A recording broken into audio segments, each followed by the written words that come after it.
Hello, everyone. Welcome to the Clydesdale Media Podcast. My name is Kat Shear, and we're here with Scott Schweitzer and our special guest, Jenn Ryan. Jenn, how you doing? I'm good. I'm recovering from our morning training session. Awesome. Tell me about it. What'd you do today? It was fun. We did, so it was actually, we flipped our day. Mornings are typically sort of like either a monostructural or some sort of strongman gymnastics type thing. So today, instead of running in the morning, we're going to do that this afternoon. And this morning we did our afternoon session, which consists of some lifting. So we had front squats and then like a clean and jerk complex, and then a 32-minute EMOM. And it was 32 minutes. So minute 1 was echo bike for calories. Minute 2 was 4 bar facing burpees, 3 squat cleans at a certain percentage based off of your clean percentage, plus 4 more burpees over the bar. And then station 3 was 15 chest to our pull-ups. Station 4 is rest, so that you can push. You know, the goal is to push that echo bike and the other ones. So so then we get that. I like the gymnastics under fatigue is always fun too to practice. We do a lot of EMOMs here. I'm the queen of EMOMs. If I'm doing even a regular workout and it ends up that I'm close to finishing a round within a minute or 2 minutes, I will just take the 15 seconds and turn it into an EMOM. So that's my go-to all the time. That's perfect. Invictus, love a good EMOM. I started there, has been known for these like terrible EMOMs, and I swear there's always a few throughout the year where people start crying or whining like I can't make it. Yeah, the best is when you do. I love it now because I've been here for so long, and I'm like, okay. They're super effective, and you can get sort of that grindy feeling without like totally wearing out. And I mean, the minute rest is super nice. I know I try to, when we program them, if it's any more than like 24 minutes long, we'll make that 4th minute, usually a break with that last minute being sort of some kind of maybe max effort thing so that they get a break. But yeah, I would love to program a 32-minute one with no rest and see how my athletes would respond to that. They would not like me very much. It was originally written as 30 minutes, just straight through, no rest. Oh, okay. And so Hunter and Holden they do all of our programming coaching, and neither of them were there this morning. Holden's out of town, and Hunter will be there for running this afternoon. So Tino was in, who used to do all the programming, was always there coaching. So he was in this morning, and we were looking at it. He was looking over it. He's like, I kind of changed it up just slightly so we could keep the stimulus. I made it a little, like 2 minutes longer, but he's like, I think this might be better. And we were like, yeah, like looking at the one that they had done previously, there was a couple of tweaks, and I was like, I don't know. It was originally like 6 burpees over the bar on each side of things, and then the 3 squat cleans, and it's like, that's a lot. At the percentage you want us to do this at? Like, so we still got the stimulus. Again, everybody's still dying and working hard. At the end of the day, the stimulus was met. So I love it. We did a partner workout today. I jumped into the 7:45 class. We did 1,000-meter row, 60 wall balls, 80 burpees, 60 wall balls, and then another 1,000-meter row.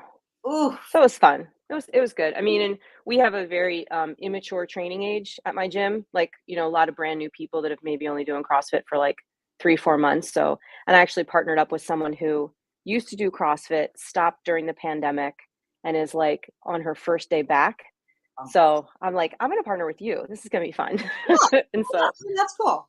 Yeah, I got to do the lion's share of the burpees. I love burpees. So we split those up a little bit differently. And I used a 10-pound wall ball to like a 12-foot target because I just wasn't feeling the 14 today. I'm really sore. And I was like, I'm going to do 10, but if I do 10, I'm going to like try to launch it in the air as high as possible. I would be like jumping every time. I mean, how tall are you? 5'2". Yeah, I'm 5'1 3/4. So yeah, I mean, that's the same thing. It's not fun for me. I remember one time we did a master's competition locally with a buddy of mine. It was like a co-ed. And it was the first time I'd ever had to do a 10-foot target. And I'm pretty sure it was probably only a 15-pound ball, but or 14-pound ball, but it felt like a 30-pound ball to me trying to go to a 10-foot target, having never trained it. This was back in like probably 2016. Yeah. Maybe 2015. Like nobody did that. and it was rowing and wall balls. And I remember my partner was on the rower, and I got no rep like 7 times on the wall balls. And I just like, I could not, I was trying my hardest. There was nothing I could do to get it. And so he like is screaming at me to, come off and trade. And he's walking by me, he just like looked at me with this look of death and he said, "You better fucking row your ass off." Like as I'm walking to the rower. Too. Am I really gonna row my ass off? I'm like, I'll do what I can, but this workout right now, my friend. Yeah, I have like major PTSD from that competition. We actually ended up doing really well, but I've never seen him so angry at me, and I was just like, I'm so sorry. There's nothing I can do about it. You're like, how can anybody get mad at a female who's like 5'2" or below when you're doing a row wall ball workout? Like you can't even get mad. Like, there's 2 of my worst things. Yeah, you're like, I'm moving still, so like that's a win.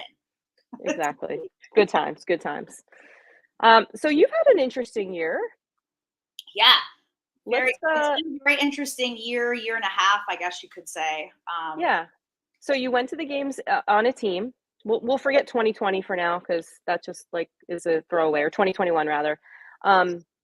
So 2021, you qualify through West Coast Classic. Yeah. With your Invictus team, and you go to the games. And then the following year, you're at the games as an individual in the 40 to 44. Now, was that your first year in that division? It was my first year competing in that division. In 2019, I competed in the 35 to 39 division. Right. That was the year of the super teams. So there was really no need for a 39-year-old Jenn Ryan on a Invictus team. So would you have wanted to go team that year if there was an opportunity? I was actually the alternate for the team that took third for Reagan and Lauren, but I told them, I was like, ladies, you cannot get hurt. Like, I think that was that team. Yeah, that was the year they took third. Yeah, I was like, ladies, please don't get hurt. I will bring the caliber of the team down. That was Rasmus. Was Tommy Venus? Yes, Tommy Venus. Yeah. I judged that year, and I had them on like 8 or 9 different workouts. They were my team, so they were fun. Loved getting to train with all of them that year, and I love that group so much. Yeah. So when you went team in 2021, was it sort of like your Sam Cornway year where you were going to just go team and sort of like regulate yourself and maybe build on some things and not overtrain necessarily so that you could go back to the games as an individual in 2022? Was that your intention, or did things just happen? Things just happened. So I went team for Invictus in 17 and 18, and then 19 went Masters. 2021 at the beginning of the season. I don't know if a lot of people are familiar with the way Invictus does things with teams, but they essentially put it together and you are basically competing against each other.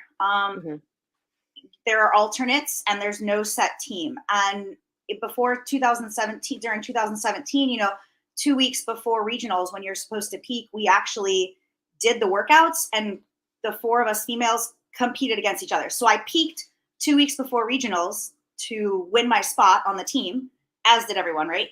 And then 2 weeks later, I was supposed to be at the top of my game again too. And even after that, they still say, well, we're still a team of 8, because that was when it was a team of 6 at the time, and somebody might take your place to go to the games. That's the way they do it, like as a real team, right? Sure. Whether I've always agreed with that or not is debatable, but at any rate, it's worked out very well for me. It seems pretty black and white, right? It's just based on a like meritocracy. If you perform better, you're going to make it, right? So, at the beginning of 2021, Brittany Weiss really wanted to go team, and it can be a very stressful situation when you are putting in a lot of work and you want to build a team camaraderie. And you want to put 100% belief in the 4 people you decide to go team with. And I firmly believe in that as well. I believe in a team approach, and I believe in that approach. And I didn't want to deal with the uncertainty of maybe not. If I go team, but then I don't get to be Masters, like, why would I give that chance up, right? I wanted to 100% believe in my team that I chose, and so did she. And so we decided that we were going to present that with 2 other guys at the gym, present that as this is the way that we would like to do it. If we're going to go team at all, we'd like to talk with you, the coaches, about doing it this way. And I had no intention. Well, I had the intention of, I can go masters if I need to go masters. They're taking the top 20, like, not to toot my own horn, but I'm pretty confident in making top 20. Yeah. It is what it is. So I'm not going to give that chance up for you may or may not get to compete on a team. So here's the way we want to do it. If you guys can consent to that, then we will agree to go team. So that was how that started. It wasn't kind of a, hey, I'm going to take an off year. We were like, no, we're putting a team together to 100% believe in each other, and we're going to go to the CrossFit Games. And my approach has never been, my approach has just been, team to me is a higher level than masters. And whether a lot of masters want to admit that or not, it's very true. We are still masters, right? We are not the individuals. We are not the team athletes. We do not get the same coverage. And so to me, if I can still go team, I feel like that's still a higher level playing field for me. So that was my decision for last year. That might have been a roundabout way to say it, but at the end of the day, I felt like going team was still a higher achievement than going as a masters. Okay, great. So and you guys, go ahead, Scott. So I have a question about team overall. Yeah. We had Carolyn Prevost on the other night, and we talked about how, because of everything that happens in the team division, you really have to trust the people that you are teaming up with. There's also the injury factor. Why can't we put together an affiliate cup where you have 6 active members that you can place people into the event they're good at? So like, I heard games. her. Yeah. When she was talking about that, I was thinking, well, that's sort of like grid league, right? Almost. It has that grid league idea, concept. Not with the same, right? Because it has to be from the same affiliate. I liked what she was saying, definitely, and it would certainly bring a different aspect to it, and it might have been very helpful for us that year because on day 2, the first workout in the morning at West Coast Classic, I got pushed into the metal guardrail at 3, 2, 1 go of that ruck run, and I got a displaced boxer's fracture in my hand. And thankfully, there weren't any ring muscle ups or even like bar muscle ups because I don't know how that would have gone. The legless rope climbs were the day before, so I got, I had already done that part. But if someone gets injured during play, it would be kind of nice if you could sub somebody in. You can do that. You can do that in other professional sports, right? Yeah, I mean, absolutely. Fair play. I think, and that was actually my follow-up because of being at West Coast that year and seeing you break your hand. That would have been nice for your team on an event that you couldn't perform to sub someone in. Yeah, luckily, we were very blessed, and I was still able to do the things that were programmed, so we could still take first place. I think that's a combination of having great teammates and just my coaches having me very well prepared for what I had to do. And 3, the luck of the draw with the workouts, right? Like I said, ring muscle ups or something could have been pretty detrimental to me trying to hold on.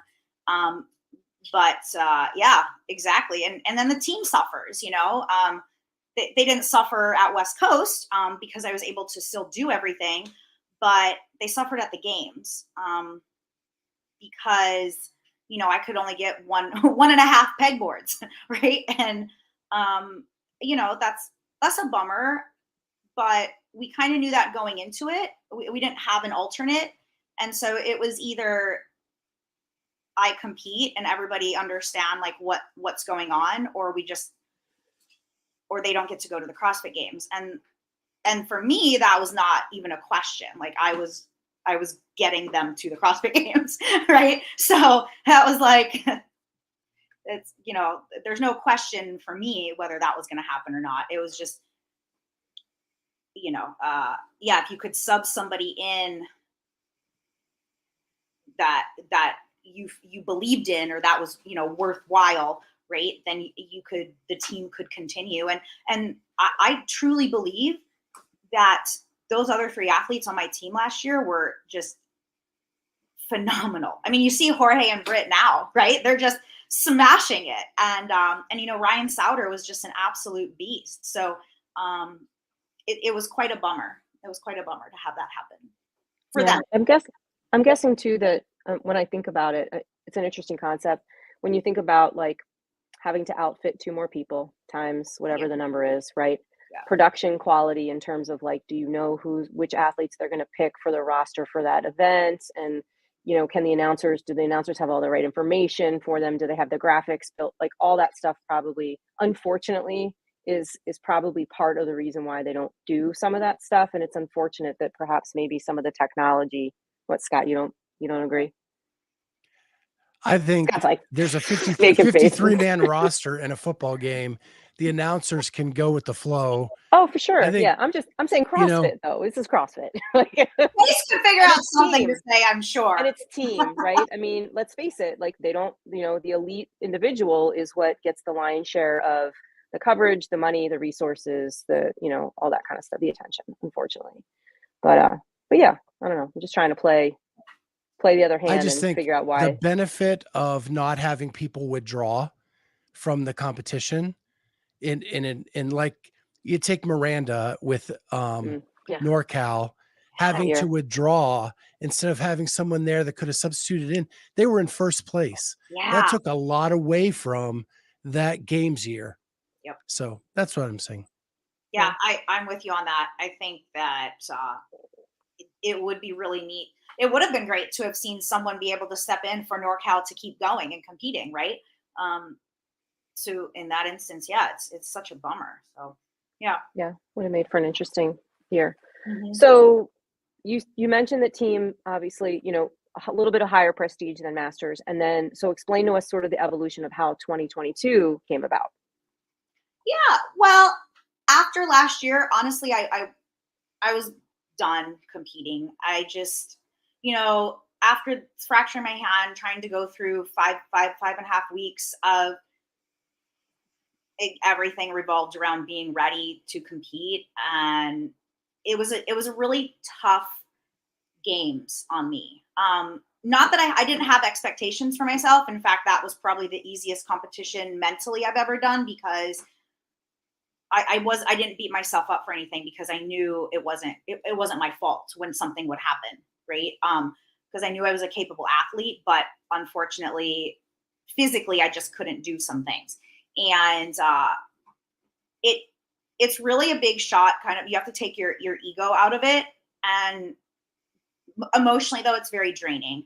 Like by the end of the weekend, I just said to CJ and Holden, I was like, I just want it to be over. Like, mm-hmm. I'm scared every time something is going to get announced. I want to feel excited, and I didn't, And so I came out of the season, I wasn't going to compete. I was done. I really was enjoying what I was doing for work, and I wanted to put more time towards that. I wanted to put more time towards the rest of my life, and I just didn't think I wanted to do it all again. So CJ, of course, the wise man he is, that always kind of helps lead me and guide me, had said to me, I think that you can win. I think you can win. I take your time with it, but I'd love to see you go Masters. I really think that that's where you can be next year. And I still wasn't there yet, because I didn't want to get back into it. I saw everybody else kind of guns blazing, like Jorge and Britt were so ramped up after games last year, and they were able to come right back and just go guns blazing. And I had to pull back so much. And, when you see so many other people being able to do all these things, and you're just like, what's wrong with me? Maybe I just don't want to do it. Or this is too much. So I had all those feelings going on. Right. And then Britt Weiss asked me to do Wadapalooza because we got a team invite. And I was like, oh gosh, Britt's getting really, really good, and she wants to like go prove something and compete. so I got sucked right back into competing again. And I was like, Jenn Ryan, you better get your butt in gear. So I go to Wodapalooza with Britt and Devin, and I realized I didn't really want to do team, but I thought I got to get my butt in gear if I want to compete. And so after Wodapalooza, had a chat with the coaches, and actually I kind of decided maybe I did want to go take a chance with the team. Like, hey, I want to fight for a shot. And they were like, what? CJ's like, Jenn, you know kind of what we talked about. I really think you can do well as a Masters. And I was like, yeah, but like, I don't really care about doing that for me anymore. Like, I do better like pushing hard for other people. Like, that's what I feel like I'm amped up about. So it reinvigorated everyone, I think. It was like, okay, let's go. And all of a sudden that competition, like that competitive feeling inside of me just was like, let's freaking go. And, you know, come February, I was really ready to start pushing hard again, competing. And even if it meant not taking a spot on the team, I was getting ready for what I had to do in August at the games, because I was legitimately competing with two, three, four of the best women in our sport, right? In my opinion, like Britt Weiss and Devin Kim they're up and coming. Like, they are awesome. Like Jorge, like everybody at Invictus, right? Josh Altrama, like these guys, they may not be like individuals yet, but I would put them against a lot of people. And I knew if I was hanging with them, I was going to beat a lot of people. And I think it fueled me, just having that confidence back again that I had lost being injured and not being able to do things, and just thinking I can't do this anymore. It made me realize that I can do it, and I don't have to win, but I can give 100% again. And the biggest thing is that I wanted it, right? Because I came away from the games last year and I just didn't want it anymore, because I didn't want to hurt. I didn't want to emotionally go through all that. And I started to really want it. And there was this massive change in February to where I was just like, we're going to fucking go, man. And that I got really excited. So then when they kind of decided for sure, like, hey, we really want you to go Masters, we 100% believe in you. And I was like, all right, I'm going to prove y'all wrong. First of all, I think you should have picked me, knowing it was totally fine. Right. And, but secondly, I was like, that's fine. Now we go, because I'm ready. Like, I am ready to get out here and grind and show what I can do. So that was where that turning point was, that turned 2022 into what it was. I read somewhere where there was a moment, I can't remember at what stage, where a workout came out and you were so bummed about that workout. I think it was in the quarters, maybe. It was a rowing workout, and you had to flip a switch. And you said to yourself, Jenn, you're Jenn effing Ryan. You can do hard things. Yeah. That was semifinals. I don't know if you guys know, but I'm 5'2", 127 pounds. The semifinals workouts were 125-pound bench press for 60 reps, 500 1K, 2K row, 1 rep max clean and jerk, which actually I happen to be very good at, even in my age division. However, after death by wall balls to the 10-foot target, those two combined, plus the row bench workout. And then you had the snatches, where it was, the 10 reps at 95 or 85, I don't know, 85 or 95, 10 at 125, 10 at 145, max at 165. And then I did get really lucky with 2 workouts I liked, which was the GHD handstand walk, bar muscle ups, and the high box jumps, heavy farmer carry, legless rope climbs. So looking at all 4, knowing who the 30 women, the other 29 women were that had made it to semis, I kind of thought to myself that, well, this is not, there's maybe one workout, maybe two if you count the legless rope climbs, but it was really about the high box jumps and the farmer's carries. Like, if you can't do 8 legless rope climbs in 20 minutes, we've got a problem. That's just my opinion. But so if you look at that, like, what can I do? Like, am I good enough? I went to try to bench press that 125 and I just lost it. Like, it was the Friday before they announced that, and I just lost it. Like, I was crying to Holden. I hadn't cried or gotten upset like that in a very long time, because I was very confident if I just did what Jenn Ryan could do, it would get me where I needed to be. And I looked at those 6 workouts as a whole, and I was like, I don't think I can do this. Like, I'm not going to finish this workout. There are women who just are going to smash this and smash 4 or 5 of the other events. I don't know, you know? And I literally had to look at myself and be like, who cares? I know what I can do. People can be bigger than me. They can be stronger than me. They can be whatever. And I'm still going to, like, end up where I need to be. But you need to be Jenn fucking Ryan, because I prove it all the time. Right. And there's no reason I can't prove it again. I mean, I led my team to first place at West Coast Classic with a fractured boxer, like a boxer's fracture, right? Like, I clean and jerk 215 with, you know, a fracture 3 hours old, right, in my hand, right? I partner deadlifted us to like a second place finish, you know, that next day, right? Like, I can fucking do this. Like, you don't need your team, you know, you don't need your teammates. You just need to be Jenn Ryan. And it was not easy. There were some major moments where Sam Dancer had to, like, talk some sense into me, and he did. You know, and we had a conversation after the wall ball clean and jerk workout. And, you know, he essentially told me,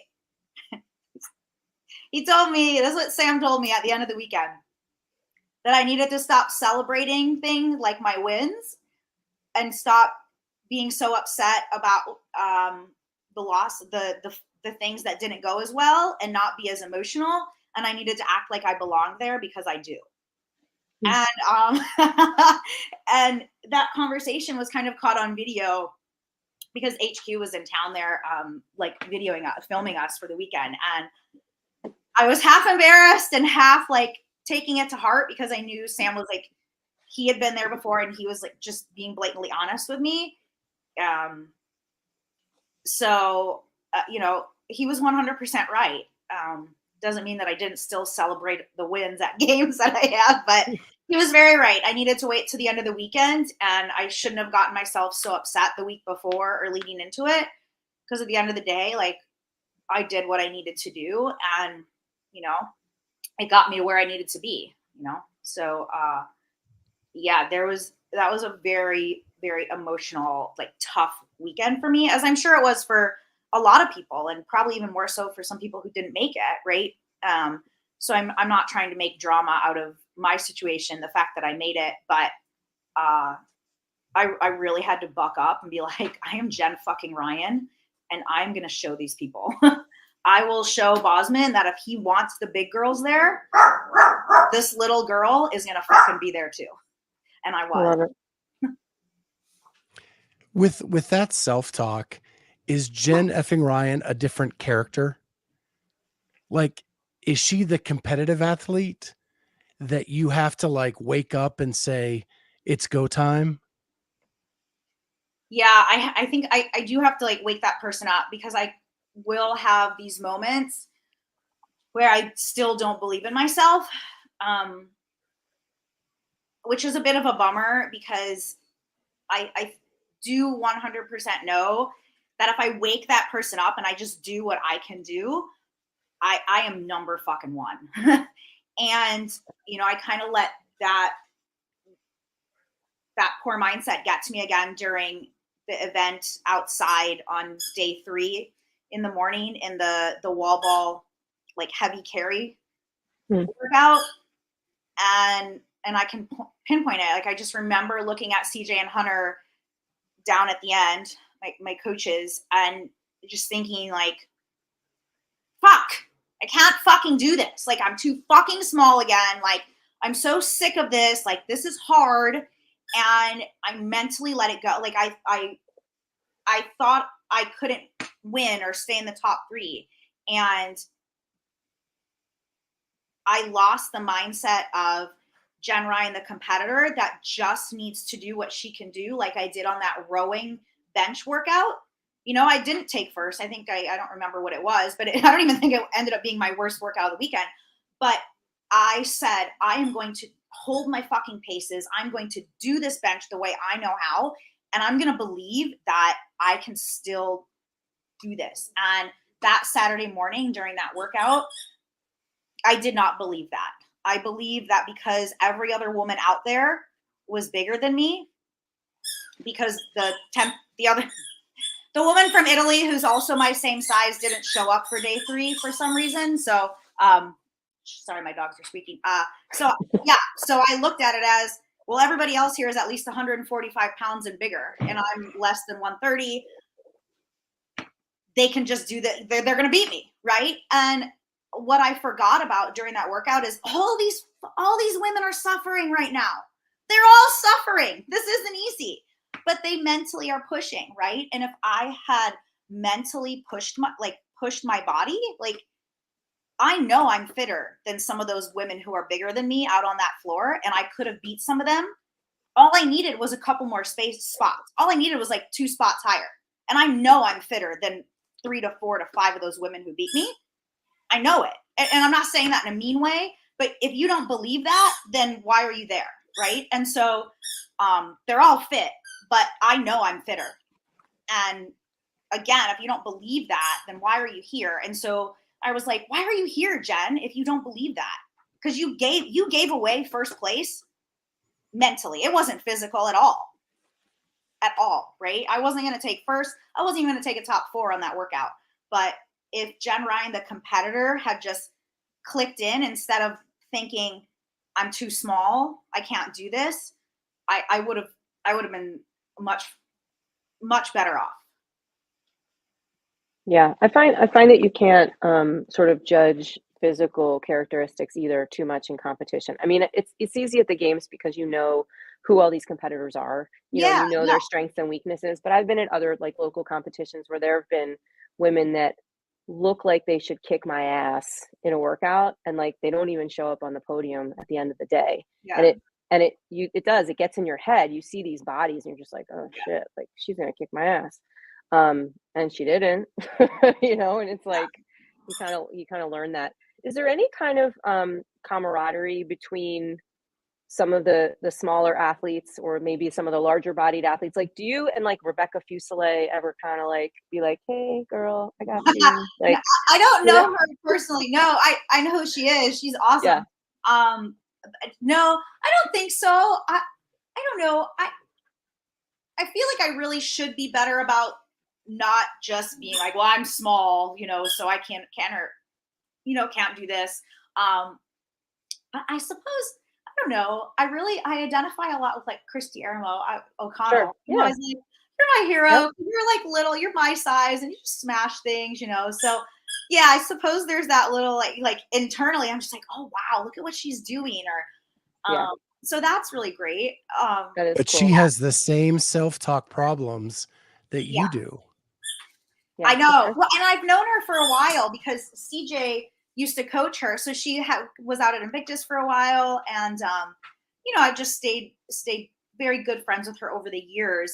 She competed on one of the Invictus teams. And so, yeah, we've certainly connected over the years. And I know some of that she deals with as well and tries to manage. So it's certainly something to connect with, and it drives me. If I'm seeing her out there doing that, then, why can't I, right? Christy wouldn't have given up during that workout. And Kristen Holta, same thing, right? So Kristen Holta, essentially about my same size, really. And I've known her for an extremely long time. And sometimes I do have to think, like, what would Kristen Holta do? Kristen Holta would not give up, right? She would not complain. She would not cry. So I've tried to adopt that. She told me one time, a long time ago, during the age group qualifiers, when she was here in town, she was like, you get 1 hour after the workout to, think about it and sulk, and then come meet me at the beach, And I'm like, okay, because I can't show up in an hour and be like sulking and upset still. Because first of all, she would give zero fucks. She's like, we're not talking about this. Like, you need to move on. So, yeah, but that did help me move on from that workout, because I still had 2 more workouts that day to manage. And I think I looked at Hunter and I just said, and CJ, and I said, it is what it is. It's my fault. I haven't done enough wall balls throughout the year. This is my own fault. I can't blame it on anyone. And so, you get a little time, but I do think about like the other small people doing big things. And I'm like, I need to be doing that too. I need that mindset. Yeah. Well, and I imagine that you're probably, like when you said, Kristen Holta and Christy Ermo, you sort of, look up to them in a little way. I'm sure there are other smaller bodied athletes that look up to you, and see that, your size and what you're capable of doing. So that's pretty cool too, to kind of wear that cape. I know that for a fact. Yeah. Aww. My nutrition coach looks up to Jenn Ryan as much as anybody in the sport. I love her, girl. She's a tiny person too, right? Yeah. Yes, yes, she is. And she does great things. Yeah, that headspace is tough. I want to take us back just a little bit, because we've never had you on the show before, Jenn. What was a teenage Jenn frickin' Ryan like? Oh my gosh. Well, I still worked out twice a day, a lot. I played every sport. I wanted to play an after school sport so that I didn't have to go to work. So I told my parents, oh, guess what? I joined swimming. Jenn, it's your senior year. You've never even done swimming. I know, but I can't do cross country. I have shin splints. Like, okay, but that way I didn't have to go to like work after school. So yeah, and then so throughout the year, whatever I was doing, basketball, volleyball, the soccer, different things. After practice, so like 3 days a week or something, and I'd have my mom take me out to like my grandparents' house, because I lived in Iowa. So by October it's cold and dark by 6 o'clock, right? So I'd go out to my grandparents and run for an hour on the treadmill, So there were a lot of times as a teenager I was still doing 2 a day workout sessions. What else? I was very social. I loved going to school because I didn't want to miss school because I didn't want to miss the social aspect.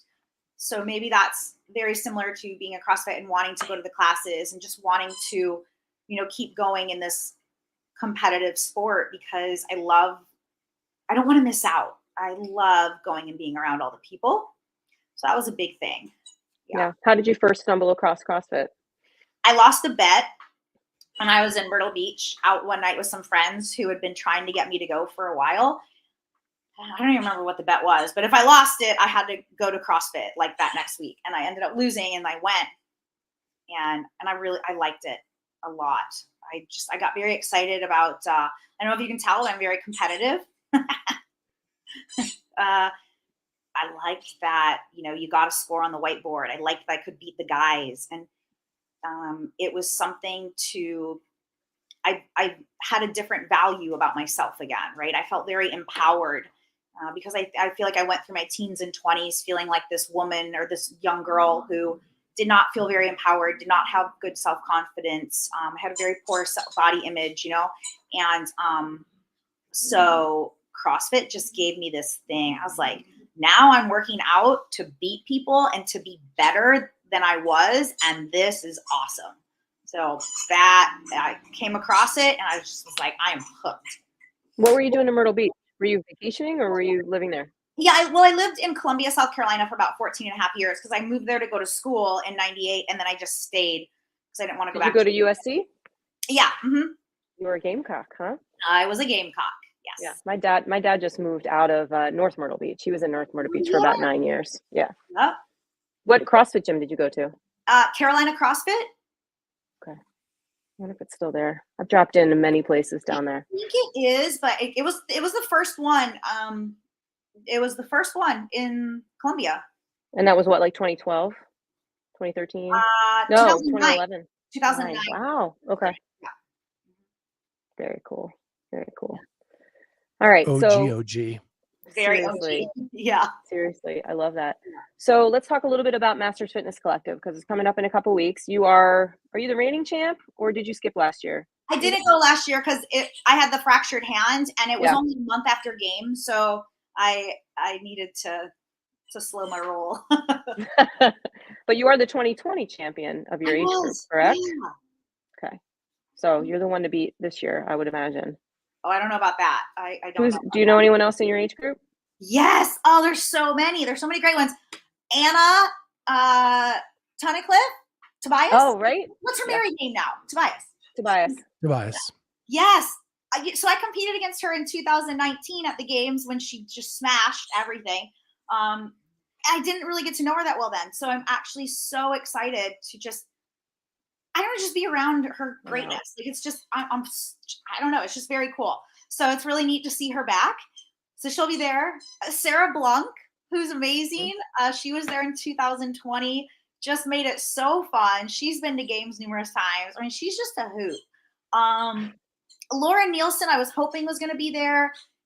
She's been going through, I think she's recovering from something, so she may or may not be, but she's great. And there's a few other women too that I'm so excited to see. Yeah. And are Karen and Dad coming? Oh yeah, they'll be there. They'll be running the recovery booth.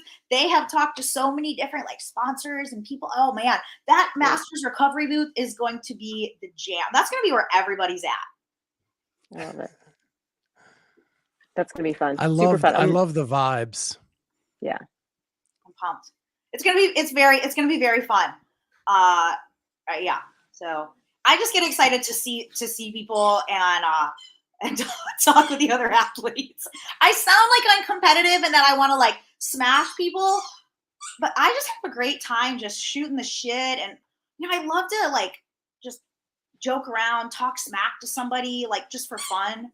It's way more fun that way, but then when you're out there, right. And you're going, you're like, oh, now I'm going to smash this person.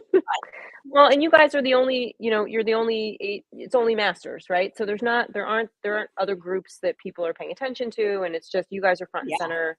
We're gonna have a nice, really cool check-in process this year too, where everyone's gonna get their gear, and it should be really fun. I'm really looking forward to it.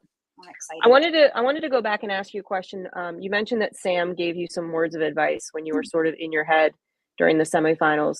Were you able to give him any words of advice after his untimely withdrawal from the games? Did you get to talk to him at all? Yeah, I got to talk to him a good bit. He still came and stayed with us. They stayed at the same hotel as us.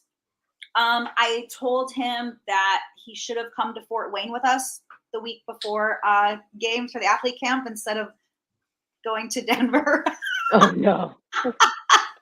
I was like, you went to the wrong place. Should have stayed with me the last month of games, but I'm healthy. I was like, don't worry, I'm injury prone too. So I'm not. You know what I did tell him, as I said, Sam, if you stay with me, I'm the one that gets injured. The problem is you left and I'm not injured and now you got injured. So actually I did give him that advice. So I said, next year you can't leave. You gotta stay.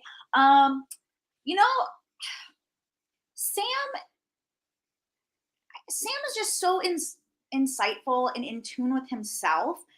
Sometimes I'm not sure what to say besides just to be supportive and let him know that we love him and we're here for him. And I think that's just kind of what Sam needs, is just to know that and have that support. So I don't think that I had a whole lot of insightfulness for him. More just letting him know we all have these really positive vibes and thoughts for him. But I've messaged him a few times. Actually, I messaged him on Sunday and told him I was thinking about him and just, sending more good vibes his way for a pleasant recovery. So good. Do you have any other? I have one final question kind of in this vein. Is your background is in nursing? Yeah. We've talked to physical therapists who say that they have a physical therapist on their shoulder and an athlete, and the athlete always wins. Yeah. You had an appendectomy weeks before the 2020 Open. You had a fractured hand at West Coast Classic. What would the nurse on your shoulder say to you that you ignored as an athlete? I also want to note I fractured my foot a month and a half before, or 2 months before Masters Fitness Collective 2020. I remember that. That was during quarantine, and I dropped my bike erg coming off my front porch onto my foot, and I kept going for 2 more days, and then it blew up. So I think I really did it. But anyways, yeah. So a couple years in a row, all this craziness. Let's see. I think the thing is that being an ER nurse for so long, I'm like, you'll be fine, Jen. Like, you're good. Like, nothing's that big of an emergency. Like, you're not dying. It's not a trauma. Like, we can fix everything. So that's like the part of me, I suppose, that's just kind of like, it's fine. Like, the nurse in me, even last year, even after West Coast Classic, I didn't even go get an x-ray. I fractured it Saturday. I got back Monday. I went into work on Tuesday. They were like, what is going on with you? I was like starting IVs with a broken hand. And I was like, it's really achy. I think something's wrong. So I went, I'm the worst patient, and then I get patients that come in with a loose, like a hangnail. They're like, oh, I don't want to go to work. I'm like, what I just did? And so I didn't even go get an x-ray until that following Wednesday night. And they were like, then I tried to go into work on Thursday with like the splint on my hand. They're like, you can't be here. Right, but I'm fine. Look what I can do. I can do these things. They're like, no, you can't, so I don't know. To me, it's just, I don't know. I guess, I don't know if physical therapists, things like that, if it's a little bit different. I don't know, but just like as an ER nurse, I'm just kind of like, suck it up. We'll fix you. Like, you can be fixed. Suck it up and you'll be fixed. That's my ER nurse advice. So last question on this, I swear. No, it's good. Whose strategic idea was it to have the smallest person on the team closest to the start corral at West Coast Classic? Oh, no, listen. Well, okay. I'm just kidding. Just kidding. Listen. I'm not blaming your team. It was just a joke. I was right behind Jorge, and he was going strong. The problem is we got pushed by the people behind us. It was like, bam. It was just, yeah. You might have to explain that to some people, Scott, what the joke was about. So the way she broke her hand was at West Coast Classic. All the teams were together in a corral, and they had to go out into the lane. On the way out, Jen got shoved into the fencing. Yeah. And that's how she broke her hand. So I was just joking that whose idea was it to have her on the outside closest to the danger? Right. We need you insulated. Yeah. Well, that was the joke leading up to games. Jorge was like, we need to put bubble wrap around you. Like, you need to be bubble wrapped. For sure. Do you have any other off-season plans, Jen, after MFC? I am going to do Wadapalooza. I did the Masters qualifiers, so I did that. I really wanted to do a team with Becca Voigt and Kelly Friel because I love them. And I just thought it would have been the most fun elite team of 3. Like, here's the podium from Masters 40 to 44 competing against, the open age group team of 3. So I even emailed them at Wadapalooza, and I was like, hey, I got them to agree to do it. Like, do you think we can get an invite? Like, Kelly plays first. Like, she's not going to do, her Masters. And, fair enough. And Dana emailed me back. She's so wonderful. She was like, I love this idea. I would love to have this, but none of y'all actually qualify for the invite according to the rules. So, if you do the qualifier, but, Becca's got Rogue coming up. Kelly's just had a ton going on with like work and everything. And so I don't know if we'll do the qualifier. I haven't actually talked to them again yet after not getting the like, hey, yeah, you get the invite, so right. I thought that would have been so fun since we're all going to be doing individual next year. Like, it is really fun sometimes to do a team event at one of these things, you know? So, Sure. so I think that I'll just go, I actually have to register by tonight for Wadapalooza for Masters. So I think that I will do that. You know, we've got a couple of teams from Invictus going. So I think it'll be really fun. It'll be a fun time. I'm sure I'd have some FOMO if I ended up not going. So yeah, I Sure. think I'll go and do that. So that's the other thing I'm going to do. Awesome. And then of course, open, and then as far as you can go in there to As get long back as, to the knock games. on wood, as long as I stay healthy. Awesome. Sheesh. Yeah. Awesome. Yeah. Good. Well, I'm looking forward to seeing you again, spending some time in Fort Wayne. And it'll be a couple weeks. We'll see you with the whole Invictus crew, I'm sure. Yep. And best of luck to you. And thanks for your time. Appreciate Thank it. you so much. Thanks, Yeah. guys. Bye, Jen. Bye. See ya.